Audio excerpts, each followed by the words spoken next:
Welcome to Chapter 7 on Thinking, Intelligence, and Language. In this series of videos, we're going to look at what is thinking, what is cognition, so we're those active mental processes, and we're going to dive into the topic of intelligence. What is it? Is it something that truly can be measured? And are there different types of intelligences? Let's start first with the word cognition. You've had in several videos thus far, and I've said it's basically, you can think of it as meaning thinking. But truly cognition is more than thought. It's all of the processes that help control this neural network of ours. If you want to think of your brain as the hardware, such as a computer, then cognition is the software, what to do with those parts and pieces, much like the operating systems that you have. Cognition is made up of thinking, amongst other things, and that can be problem solving, that can be making decisions, that can be creating and forming concepts, that can be retrieving memory, that can be thinking critically about ideas. It's a very broad topic when we talk about cognition.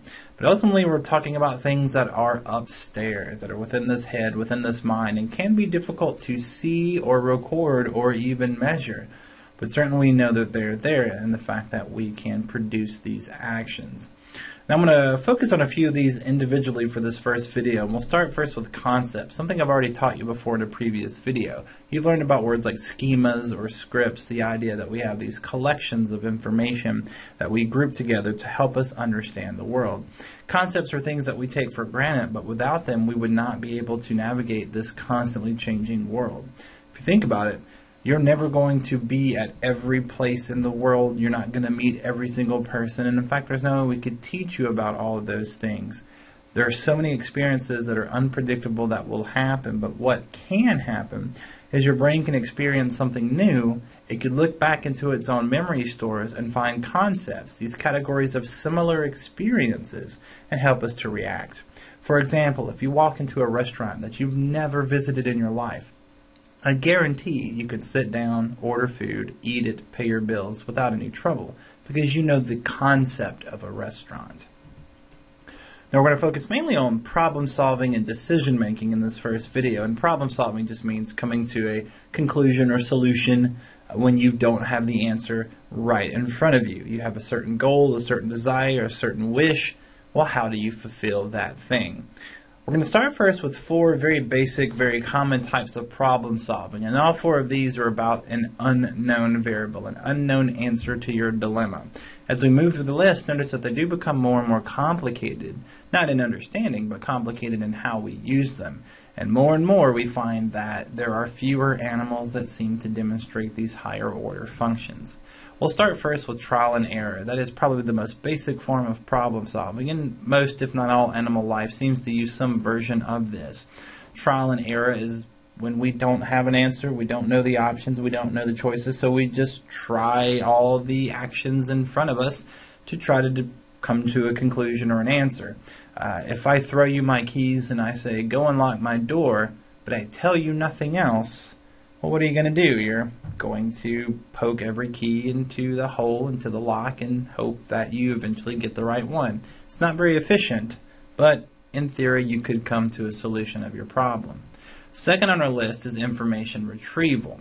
That's digging into the short-term and ultimately long-term memory stores to retrieve information, use them in your short-term memory. So if you want examples, it might be I throw you my keys and say, go unlock my door, it's the gold one marked 1A. If you can remember that, you can solve the problem, in this case, how to get into my room. There's not a lot of evidence that many other animals have this sort of long-term memory retrieval, at least not in the very complicated or abstract ideas. For example, I can tell my dog to go get her toy, and she'll do that.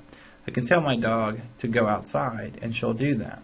I can tell my dog to go get your toy and go outside, and things get sketchy. I'm never really quite sure which one will happen.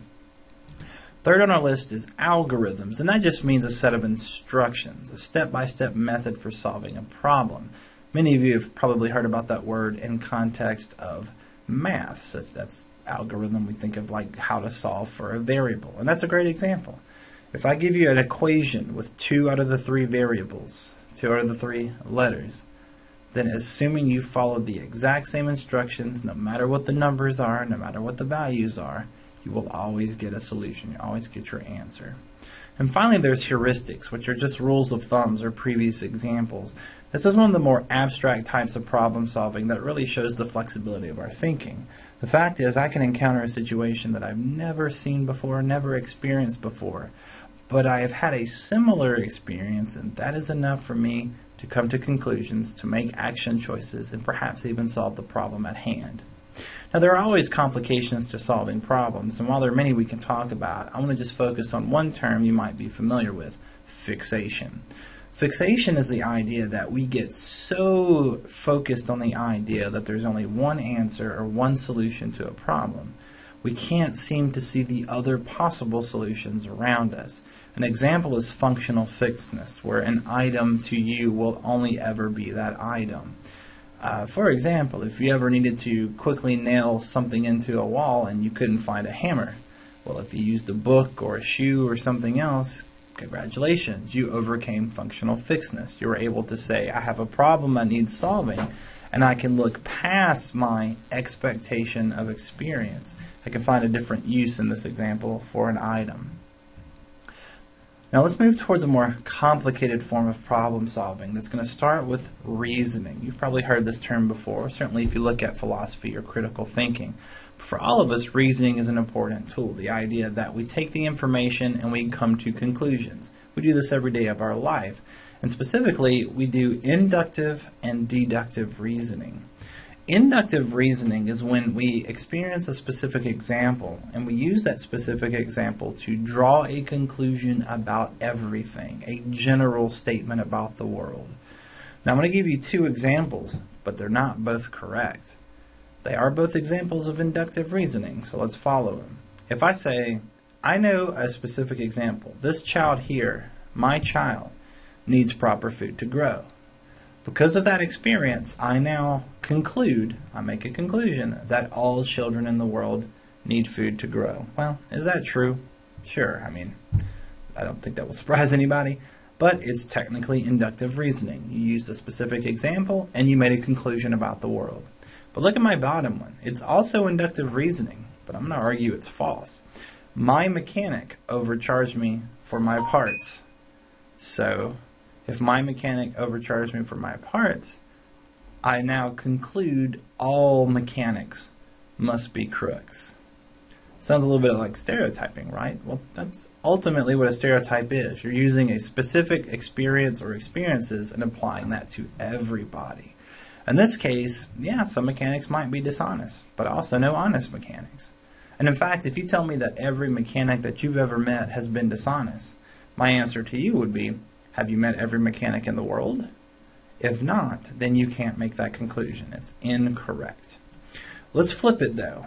Deductive reasoning. Deductive reasoning is basically the same definition, but you're going to flip two words.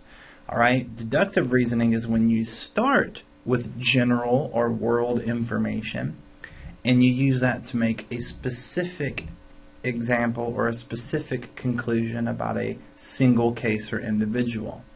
This is why I mentioned, or I showed you a picture of a variant of Sherlock Holmes. There's many out there. He is famous for using deductive reasoning, but if you watch cop shows or you follow detective work, the idea is they use general information about their discipline, often criminal behavior, to make a specific conclusion. Because I know criminals typically do blank, I conclude you are the criminal because you also do blank. Well, once again, here's two examples, but as you'll see, they're not necessarily always correct. First, the human example here, where I happen to know as general knowledge that all humans need oxygen to live. Therefore, I conclude this baby has to have oxygen if she is going to live. Now, I think most of you can understand that. That's a true statement. But look below. It's also deductive reasoning, but it's incorrect. All mothers are female. That's general knowledge, and that's true. That's what the word mother implies. You're of the female sex, and you have a child. So you say all mothers are female. Therefore, I conclude this woman must be a mother. Well, in this case, you could be wrong. There's lots of women who are not mothers. You have failed. Though you technically used deductive reasoning, you used it incorrectly. Alright, we're going to take a quick break here. When we come back, we're going to look at a video continuing this chapter, and we're going to talk about decision making. I'm going to show you some of the flaws in the way we make decisions and navigate this world. It's not because of your intelligence, it's just because you're human. And we'll end that video by looking at ways that people can manipulate us based on these weaknesses. See you soon.